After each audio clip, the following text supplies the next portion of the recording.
Hi hello welcome to NN media. Chhatrapati Sambhajinagar జిల్లాగా పేరు మారిన ఔరంగాబాద్ నుంచి ప్రసిద్ధమైన ఎల్లోరా గుహలకు వెళ్లే దారి మధ్యలో కాస్త సమయం వెచ్చిస్తే కనిపిస్తుంది ఖుల్దాబాద్. పిల్లల బొమ్మల దుకాణాలను దాటుకుని నడిస్తే సూఫీ సాధువు సయ్యద్ జియానుద్దీన్ షేర్జీ దర్గా. ఆ దర్గాలో ఉంటుంది 17వ శతాబ్దంలో భారతీయులను పాలించిన చక్రవర్తి ఔరంగజేబు సమాధి. పెద్ద హంగామా ఏమీ ఉండదు. తండ్రి షాజహాన్ తన అందాల ప్రేమకు జ్ఞాపకార్థం మనోహరమైన తాజ్ మహల్ నిర్మించాడు గాని ఔరంగజేబు తన సమాధి చాలా సాదాసీదాగా ఆకాశానికి తెరిచి ఉండేలాగా కట్టించాలని కోరుకున్నాడట. కాస్త మట్టి తడిపి ఒక మొక్క నాటమన్నాడు. ఆ తర్వాత కాలంలో లార్డ్ కర్జన్ అక్కడ పాలరాయి వేయించి జాలి పెట్టించాడు. ఇప్పుడు అక్కడ బారికేడ్లు పెట్టి పహారా పెంచారు. యాత్రికులు వచ్చి చూడటం, పూలను ఉంచడం జరుగుతూనే ఉంది. శివాజీ కుమారుడైన సంభాజీ రాజా వంశవారసుడిగా చెప్పుకునే బీజేపీ ఎంపీ ఉదయరాజే భోస్లా ఇప్పుడు ఆ సమాధిని ధ్వంసం చేయాలనుకుంటున్నాడు కానీ నిజానికి ఏముందని ధ్వంసం చేస్తారని చార్మి హరికిషన్ టైమ్స్ ఆఫ్ ఇండియాలో ప్రశ్నించారు. మోడీ మూడోసారి పాలనలో ఈ దేశ ప్రజలకు నాగ్పూర్లో హింసాకాండ ఆశ్చర్యంగా అనిపించకపోవచ్చు.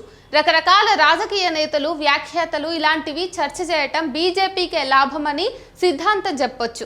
గాంధీ హత్యపై పాఠం ఇప్పుడేమో అవసరమని విద్యా మంత్రి ధర్మేంద్ర ప్రధాన్ ఇటీవల లోక్సభలోనే చెప్పారు. కానీ 400 ఏళ్ల నాటి ఔరంగజేబుపై మాత్రం ఉద్రేకాలు పెంచుకోవాలి. మరి కర్ఫ్యూ దాకా వెళ్లిన నాగ్పూర్లో మళ్లీ పరిస్థితి అదుపులోకి వచ్చింది. ఔరంగజేబుకు ఇప్పుడు ప్రాధాన్యత లేదని ఆర్ఎస్ఎస్ నాయకులొకరు బెంగళూరులో చేసిన వ్యాఖ్యను మీడియా ప్రముఖంగా ఇచ్చింది. అంటే తగు సమయంలో తీసుకుందామని ఆయన మాటల సంకేతం. ఛావా సినిమా భావోద్వేగాలు రగిలించడంతో ప్రజలు ఔరంగజేబుపై రెచ్చిపోయారని ముఖ్యమంత్రి దేవేంద్ర ఫడ్నవీస్ శాసనసభలో సూటిగానే చెప్పేశారు. ఫడ్నవీస్ నాగ్పూర్ పశ్చిమ నియోజకవర్గానికి ప్రాతినిధ్యం వహిస్తున్నారు. కేంద్ర మంత్రి నితిన్ గడ్కరీది నాగ్పూర్ లోక్సభ నియోజకవర్గమే. ప్రస్తుతం అల్లర్లు చెలరేగిన చోట ఆర్ఎస్ఎస్ జాతీయ కేంద్ర కార్యాలయమైన హెగ్డేవార్ భవన్కు దగ్గరలోనే ఉంటుంది. సంభాజీ మహారాజ్ను ఔరంగజేబును హింసించిన తీరును ఈ చిత్రం చాలా వివరంగా దృశ్యీకరించడం ప్రజాగ్రహాన్ని రగిలించిందని ముఖ్యమంత్రి పేర్కొన్నారు. దీని వెనుక లోతైన పథకం ఉన్నట్టు కనిపిస్తుంది. ప్రజలు శాంతి భద్రతలను తమ చేతుల్లోకి తీసుకోకూడదు అని ప్రకటించారు. సమతుల్యత లేకుండా ఒక వర్గాన్ని రెచ్చగొట్టడమే ధ్యేయంగా Kashmir files, the Kerala story, Razakar వంటి చిత్రాలు పనిగట్టుకుని నెత్తికెత్తుకున్నదెవరు? మొత్తం మంత్రివర్గం కట్టగట్టుకుని వెళ్లి ఛావా సినిమాను చూసి విపరీతమైన ప్రచారం కల్పించింది. 500 కోట్ల రూపాయలు వసూలు చేసిన ఈ సినిమా ఎంతగా జనాన్ని ఉద్రేకపరిచిందంటే గుర్రంపై ఒక వ్యక్తి హరిహర మహాదేవ్ అని అరుస్తూ థియేటర్లోకి దూసుకుపోయిన వీడియో వైరల్గా ప్రచారమైంది. ప్రేక్షకులు చాలా థియేటర్లలో రకరకాల విధ్వంసకర చర్యలకు పాల్పడిన వార్తలు మహారాష్ట్ర మీడియాలో ప్రసారమయ్యాయి. ప్రతి మరాఠీ వ్యక్తి ఈ కథ తెలుసుకోవాలి గనుక తన 10 ఏళ్ల కుమారుడిని ప్రత్యేకంగా తీసుకొచ్చినట్టు ఆ జిల్లాలోని ఒక డ్రైవర్ మీడియా వాళ్ళతో చెప్పాడు. ఈ డ్రైవర్ చెప్పింది బాగానే ఉంది కానీ ఏది గతం ఏది ప్రస్తుతం? ప్రఖ్యాత చరిత్రకారిణి రోమిలా థాపర్ తాను రాసిన 750 పుటల గ్రంథానికి మన ముందున్న గతం ద పాస్ట్ బిఫోర్ అస్ అని పేరు పెట్టారు. ముందున్న అనే పదానికి ఇక్కడ 2 అర్థాలు తెలుసుకోవాలి. గడిచిపోయినా అని, ఇప్పుడు ముందుకు తెస్తున్నా అని. గతాన్ని ఎలా చూస్తాము, అందులోంచి ఏది తీసుకుని ఎలా చెబుతామన్నది ప్రస్తుత పాలక వర్గాల ప్రయోజనాలపై ఆధారపడి ఉంటుంది. ఔరంగజేబు క్రూర పాలకుడే గాక దేవాలయాలకు కూడా నిధులిచ్చినట్టు కూడా చరిత్రక ఆధారాలు చెబుతున్నాయి. ఈ చిత్రంలో ఔరంగజేబును పాక్షికంగా చిత్రించారని విమర్శించినందుకు సమాజ్వాదీ పార్టీ ఎమ్మెల్యే అబూ అజ్మీపై పోలీసులు కేసు నమోదు చేశారు. ఔరంగజేబుకు అనుకూలంగా మాట్లాడే వారెవరిని సహించేది లేదని ముఖ్యమంత్రి, ఇతర మంత్రులు సభలో ప్రకటించారు. అతని సమాధిని తొలగించాలని భోస్లే చేస్తున్న వాదనలోని సెంటిమెంట్తో తాము ఏకీభవిస్తున్నామని కూడా ఫడ్నవీస్ చెప్పేశారు. కాకపోతే ఆ సమాధి పురావస్తు శాఖ అధీనంలో ఉంది కనుక చట్ట ప్రకారమే వ్యవహరించాల్సిన అవసరం ఉంటుంది. ఈ విషయంపైనే వాళ్ళంతా సన్నాయి నొక్కులు నొక్కుతున్నారు కూడా. ఈ అల్లర్ల సందర్భంగా పవిత్రమైన చద్దర్ తగలబెట్టిన ఘటనతో తమకేమీ సంబంధం లేదని విహెచ్పి ఖండిస్తున్నది. కానీ పోలీసులు మాత్రం తమ దగ్గర వీడియో ఫుటేజీ ఉంటుందని అంటున్నారు. స్థానికులు కూడా చద్దర్ దగ్ధం చేయటం చూసామంటున్నారు. కానీ ఖురాన్ సూక్తులు గల చద్దర్ కాల్చేశారనటం నిజం కాదని ముఖ్యమంత్రి ప్రకటించారు. ఔరంగజేబు దిష్టి బొమ్మలు తగలబెట్టుకుంటే మాకేమీ అభ్యంతరం లేదు. ఖురాన్ సూక్తులతో కూడిన చద్దర్ను టార్గెట్ చేయటమే తప్పు అని స్థానిక ముస్లిం నాయకులు ఖండిస్తున్నారు. అదే ఆ వర్గాల్లో కూడా ఆగ్రహం పెరగడానికి కారణమైంది. ఖుల్దాబాద్ మొదటి నుంచి అన్ని మతాల వారు ఎలాంటి తేడాలు లేకుండా కలిసిమెలిసి జీవిస్తున్న ప్రదేశం. చక్రవర్తి సమాధి సంరక్షణ చూసే నిస్సార్ అహ్మద్ మీడియాకు చెప్పారు ఇట్లా: మత కలహాలు రగిలించేందుకు కొందరు దుండగులు ప్రయత్నించడం వల్లనే ఇదంతా జరుగుతోంది. ఈ అల్లర్లలో ఎప్పుడు పేదవాళ్లను, ఉద్యోగాలు లేని యువకులను ముందుకు నడుతుంటారు.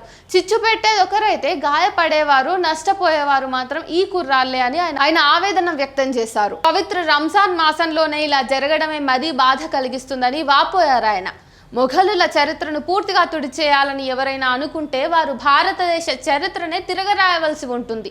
అది చాలా ప్రమాదకరమైన పని అని కూడా వ్యాఖ్యానించారు. ఈ సామాన్యుడి మాటలు నటుంచితే గొప్ప చరిత్రకారులను అడిగినా గతం గురించి నిరాధారమైన ద్వేషంతో ప్రజల మధ్య మతం మంటలు పెట్టడం సరికాదంటారు. సంఘ్ పరివార్ మొదటి నుంచి ఔరంగజేబును తమ మత రాజకీయాలకు ఇంధనంగా వాడుకుంటున్నది. ఈ దేశం రాముడిదే గాని ఔరంగజేబుది కాదని కేంద్ర మాజీ మంత్రి రవిశంకర్ ప్రసాద్ వంటి వారు ప్రకటించారు. అసలు లౌకికవాదులందరూ ఔరంగజేబుకే ఔలాద్ అంటే సంతతి అనేది వారికి బాగా అలవాటైన ఇష్టమైన దూషణ. విద్వేష రాజకీయాలకు ఎప్పుడో ఒక బొమ్మ కావాలి, ఒక కథనం కావాలి. టిపు సుల్తాన్ నుంచి బాబర్, ఔరంగజేబుల వరకు ఆగర్భ శత్రువులుగా చిత్రించడం హిందుత్వ రాజకీయాస్త్రం మాత్రమే. దానికి చరిత్రలో ఖచ్చితమైన ఆధారాలేవీ లేవు. మతవాదులు చెబుతున్నట్టు భారతదేశంలో ముస్లిం లేదా ఇస్లాం చరిత్ర అంతా ఒక్కటి కాదు. ఆఫంటర్ పర్షియా పాయలుంటాయి. ఇస్లామిక్ చరిత్ర అంటూ ఏకఖండంగా ఉండదు. ఉన్నది కూడా భారతీయ సాంప్రదాయ పద్ధతి మేళవించబడి ఉంటుంది. 13వ శతాబ్దంలో గియాసుద్దీన్ బాల్బన్ కాలానికి సంబంధించి ఢిల్లీలో బయటపడినటువంటి ఒక హిందూ భక్తుడి శాసనం చూస్తే సుల్తాన్ బాల్బన్ పాలనలో విష్ణుమూర్తి హాయిగా పవళించాడని చెబుతోంది. హర్యానాలో బయటపడిన నారాయణ రాతి శాసనం మహమ్మద్ బిన్ తుగ్లక్ భూమండలం మీద పాలకుల్లో రత్నం లాంటివాడని కీర్తిస్తోంది. 1369 కాశ్మీర్ శాసనం ఒకటైతే రాజు షహాబుద్దీన్ ను క్షత్రియ వారసుడిగా, పాండవ గృహ నివాసిగా ప్రశంసిస్తోంది. అసలు రాజులు ఎవరైనా దైవ నిర్ణయం ప్రకారమే పాలిస్తారని కూడా ఆనాటి అనేక గ్రంథాలు, శాసనాలు చెబుతున్నాయి. రాజులు, రాజ్యాల మధ్య యుద్ధాలు, రాజ్యం అణచివేత ఉన్నట్టే ముస్లింల పాలనలోనూ జరిగింది. కొందరిలో అది ఎక్కువగా ఉండొచ్చు కానీ బ్రిటిష్ వారు హిందూ యుగం, ముస్లిం యుగం అని విభజించిన తర్వాతనే రెండు మతాల మధ్య విడిగా చూసే ధోరణి పెరిగింది. 1808లో మృత్యుంజయ విద్యాలంకార రాసిన రజబలి అక్బర్ను పొగుడుతూ ఔరంగజేబ్ దేవాలయాన్ని నాశనం చేయడంతో పాటు పోషించడము జరిగిందని చెబుతోంది. కానీ 1878లో వచ్చిన భోలానాథ చక్రవర్తి భరతేశ్వర్ ఇతిహాసాలో సుదీర్ఘమైన ముస్లిం పాలన వల్లనే హిందూ సమాజం పతనమై విలువలు క్షీణించిపోయిందని, ఆ తర్వాత యవసులు అంటే ఇంగ్లీష్ వారు రాకతో పతనం మరీ తీవ్రమైందని రాస్తాడు. ఈ క్రమంలోనే 100 ఏళ్ల క్రిందట ఆర్ఎస్ఎస్ పుట్టాక వారి మత రాజకీయాల కోసం ఔరంగజేబును ప్రత్యేకంగా ఎంచుకున్నారు. ఆయన జిజియా పన్ను అంటే జుట్టుపై పన్ను వేయడం గురించి చెబుతుంటారు. కానీ అధికారం చేపట్టాక 20 ఏళ్ల తర్వాత ఆయన ఈ పన్ను విధించడం జరగలేదని, మతద్వేషమే కారణమైతే 2 దశాబ్దాలు ఎందుకు నిరీక్షిస్తూ ఉండిపోయాడని చరిత్రకారులు ప్రశ్నిస్తున్నారు. కొన్ని విషయాల్లో ఔరంగజేబు ఇతరుల కంటే మేలని కొందరు చెబుతున్నారు. కానీ అది అవసరం లేని వాదనే. ఏదైనా గతమే. నిజానికి బీజేపీ మహారాష్ట్ర ఎన్నికల ప్రచారంలోనే ఔరంగజేబును రంగంలోకి తెచ్చింది. కానీ విజయం సాధించిన తర్వాత దానికి సమస్యలు మరింత తీవ్రంగా ఎదురవుతున్నాయి. మహారాష్ట్రలో ప్రత్యేకించి గ్రామీణ ప్రాంతాల్లో రైతుల ఆత్మహత్యలు, తీవ్ర ఆర్థిక సమస్యల నుంచి దృష్టి మరల్చడం కోసం పాలక కూటమి కావాలనే ఈ 100 ఏళ్ల నాటి సమాధి వివాదాన్ని ప్రోత్సహించిందని హిందూ పత్రిక సంపాదకీయంలో స్పష్టంగా వివరించింది. అసెంబ్లీ ఎన్నికల్లోనే బీజేపీ నేతలు ఔరంగాబాద్ను ఎన్నికల సమస్యగా చేసి ఓట్లు పొందారని గుర్తు చేసింది. హిందూ పడ్వా తొలి రోజు ఉత్సవం కోసం ప్రధానమంత్రి నరేంద్ర మోడీ మార్చి 30న నాగ్పూర్ వస్తున్నారు. అక్కడ తొలిసారి ఒక ప్రధాని హెగ్గేవార్ గోల్వాల్కర్ స్మృతి మందిర్ను సందర్శించనున్నారు. ఈ ఘర్షణలు ఆయన రాకకు ఆహ్వానం పలకడానికేనా అని సందేహం కలుగుతోంది. రానున్న 2 ఏళ్లలో బీహార్, యూపీ, గుజరాత్లతో సహా కీలక రాష్ట్రాల ఎన్నికలు జరగనున్నాయి.